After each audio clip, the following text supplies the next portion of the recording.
Assalamualaikum warahmatullahi wabarakatuh dan salam sejahtera bagi kita semua. Perkenalkan, saya Efrianto Ala dari kelas TI 26.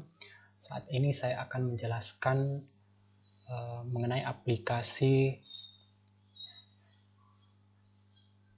yang sudah saya buat, yaitu untuk menggabungkan project semua tugas ke dalam satu form. Ini adalah tampilan untuk form utamanya. Kemudian ketika kita run, bentuknya seperti ini.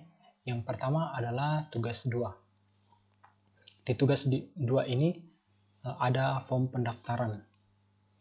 Nah, formulir pendaftaran ini berisi item-item, diantaranya di sini nama, alamat, jenis kelamin, agama, hobi. Nah, item yang digunakan di sini adalah item label, kemudian di sini item edit text, kemudian di sini radio button, kemudian combo box, kemudian checkbox, kemudian button. Nah, di sini untuk perkenalannya yaitu label biasanya digunakan untuk menuliskan keterangan seperti ini. Keterangan nama, keterangan alamat, keterangan jenis kelamin, keterangan agama, dan hobi. Kemudian untuk mengedit atau untuk memasukkan kata atau huruf, kita bisa menggunakan edit text. Di sini kita bisa memasukkan huruf. Kemudian sama di sini edit text.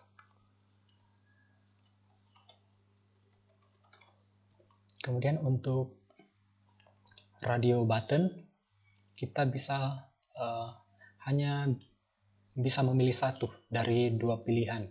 Atau misalnya ada 3 atau 4, kita hanya bisa memilih satu. Kemudian di sini ada combo box. Combo box nanti ini bisa terisi beberapa pilihan dan kita juga hanya bisa memilih satu. Kemudian di sini ada checkbox.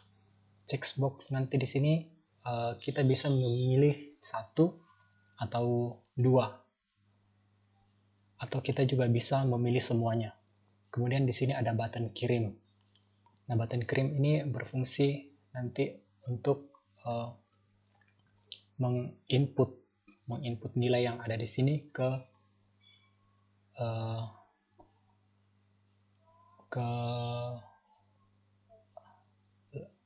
form selanjutnya. Nah, itu untuk formulir pendaftaran. Kemudian yang kedua untuk tugas 3 yaitu input dan output. Nah, seperti tadi ketika kita telah menginputkan sesuatu ke dalam tiap elemen yang ada di sini,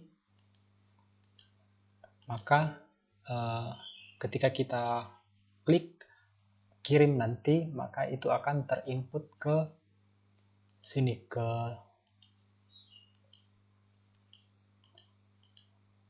inputan hasil. Saya contohkan, misalnya di sini nama, kemudian misalnya ada di sini nomor HP, kemudian ada alamat, kemudian asal kampus, kemudian tema atau judul, misalnya budayaku. Nah, ketika kita klik tombol kirim, maka nilai semua yang ada di dalam sini akan berpindah ke sini, yaitu ke hasilnya. Nanti berarti di sini kita menginputkan, maka outputnya di sini akan muncul. Kita kirim seperti ini. Ada nama, nomor HP, alamat, asal kampus, dan tema judul. Kemudian di sini untuk button yang kedua adalah clear, itu untuk menghapus apa-apa yang sudah kita inputkan dan juga yang ada di bagian outputnya. Itu untuk tugas ketiga. Kemudian tugas 4 yaitu struktur dasar pemrograman. Di sini struktur dasar pemrograman yaitu untuk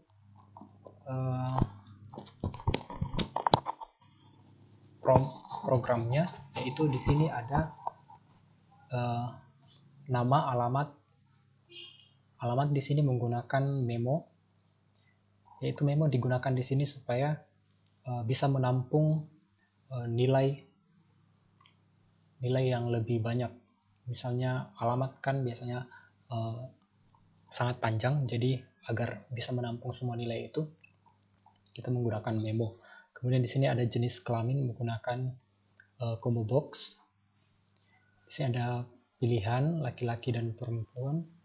Kemudian di sini juga ada pilihan agama. Kemudian ada di sini tes wawancara, tes tertulis, tes praktek. Kemudian kita kirim dan itu akan terinput di inputan hasil.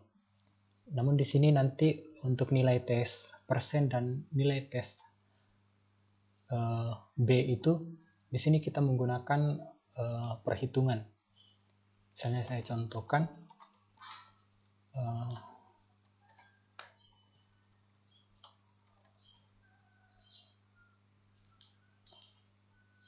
kita mengisi biodata kita, misalnya di sini ada tes wawancara dapat nilai 90, kemudian tes tertulis 90, kemudian tes praktek juga 90. Nah, di sini ketika kita kirim, maka di sini akan otomatis langsung terhitung berapa persen untuk hasil yang diperoleh. Contohkan, nah, di sini di form hasilnya, hasil inputan tadi, di sini sudah program sudah menghitung hasil tes 90%, kemudian hasil B 90%. Kemudian sama dengan tadi, di sini ada tombol ulang, itu untuk menghapus, kemudian kita bisa menginputkan data yang baru. Nah, itu untuk tugas 4 struktur dasar pemrograman. Kemudian untuk tugas kelima yaitu percabangan. Di sini tugas kelima adalah percabangan.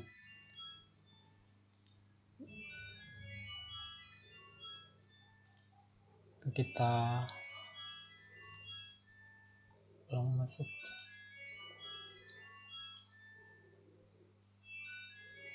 Di sini ya, tugas percabangan.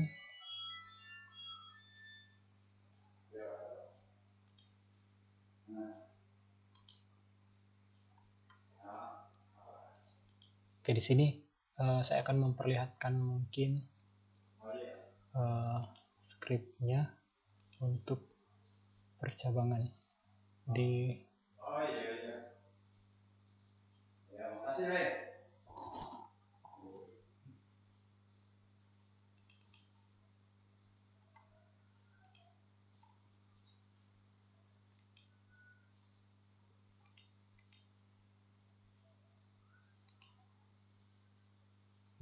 form.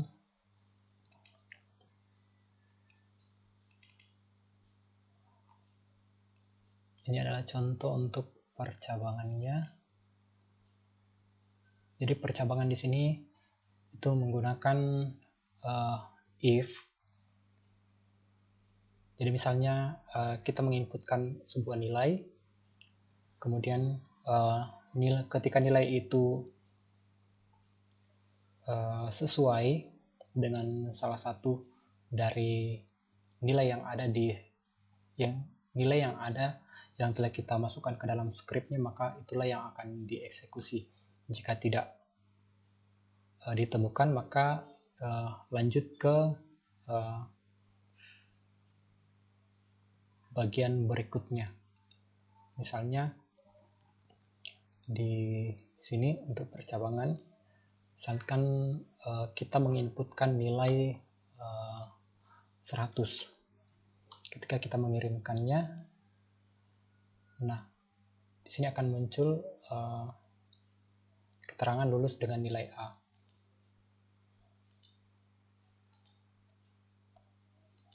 Kemudian jika kita menginputkan misalnya nilai 80, maka keterangan yang muncul adalah lulus dengan nilai B+. Kemudian ketika kita menginputkan misalnya nilai 40, maka keterangannya adalah tidak lulus. Jadi di program ini akan dieksekusi script yang sesuai dengan apa yang kita inputkan di sini. Nah, itu untuk tugas kelima, percabangan. Kemudian di sini ada percabangan 2, itu tugas ke-6. Di sini sama, menggunakan if, namun ada tambahan case. Misalnya di sini kita menginputkan data kita, kemudian di sini misalnya nilai ada beberapa, ada nilai jabatan, kemudian ada nilai kehadiran, kemudian ada nilai kinerja. Nah, jika kita memilih if, maka di sini program ini akan langsung memperlihatkan nilai rata-rata dari nilai yang kita inputkan ini. Saya kita tuliskan, kita input.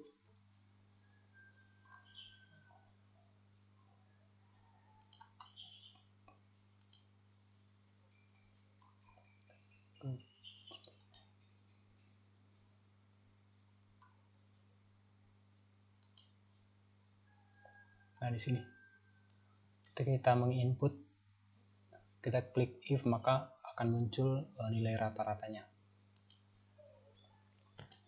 Nah, di sini kalau kita menggunakan case, misalnya nilai yang kita masukkan seperti ini. Nah, ketika kita pilih case, itu akan dieksekusi seperti ini. Akan ada keterangan dari nilainya. Kemudian ada total nilai dari setiap nilai yang sudah kita masukkan. Ada rata-rata nilainya. Nilai rata-rata. Baiklah, itu untuk program percabangan 2 if dan case. Kemudian yang ketiga adalah yang terakhir adalah prosedur. Nah, di sini saya menggunakan tugas ke-6 sebagai prosedur dengan tambahan button baru. Kemudian saya ada reset, kemudian saya menambahkan button baru, kemudian ada if. Di sini nilainya belum ada.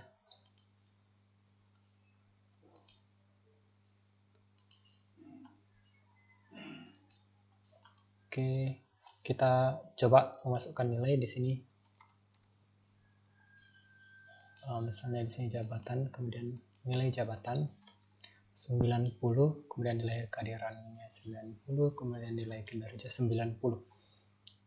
Di sini ketika kita memilih tombol if, maka nilainya akan dimasukkan, namun untuk edit nama di sini, kemudian untuk nilai jabatan, nilai kehadiran, nilai kinerja itu langsung dikosongkan. Program langsung secara otomatis mengosongkan atau menghapus nilai yang ada di sini. Nah, misalnya contohnya hapus lagi. Misalnya di sini saya membuat sebuah data baru, kemudian nilai jabatan, nilai kehadiran,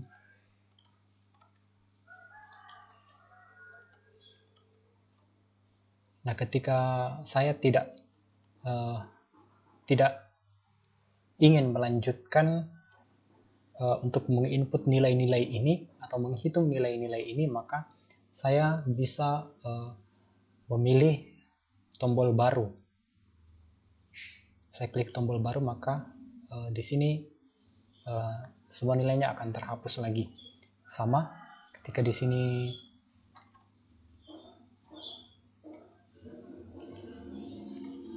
misalnya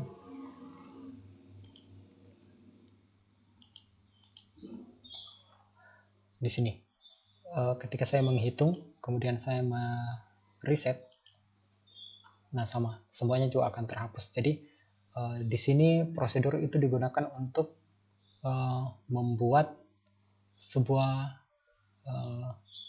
script menjadi tidak panjang. Jadi maksudnya kita bisa menggunakan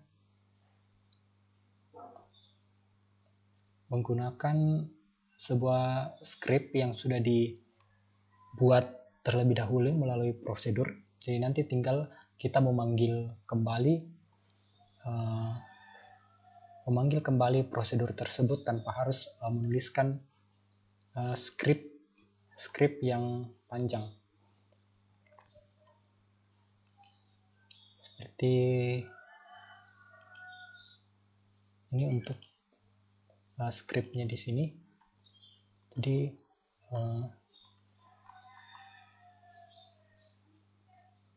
itu kita membuat sebuah prosedur, kita deklarasikan prosedurnya, kemudian kita mengimplementasikan prosedur itu di bawah implementation. Kemudian nanti ketika kita membutuhkan prosedur ini, kita tinggal memasukkannya di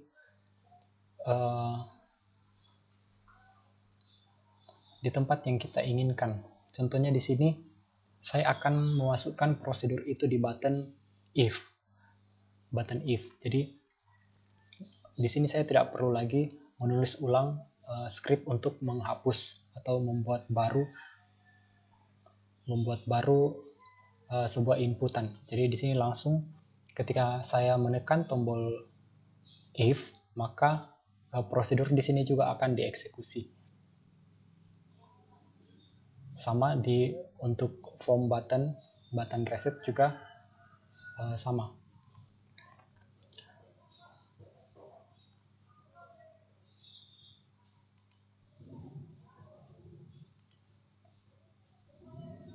Oke, jadi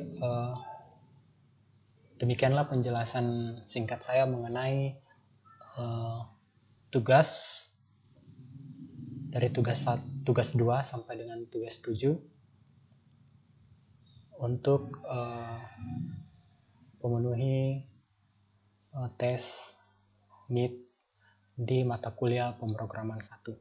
Terima kasih, sekian video saya. Assalamualaikum warahmatullahi wabarakatuh dan salam sejahtera bagi kita semua.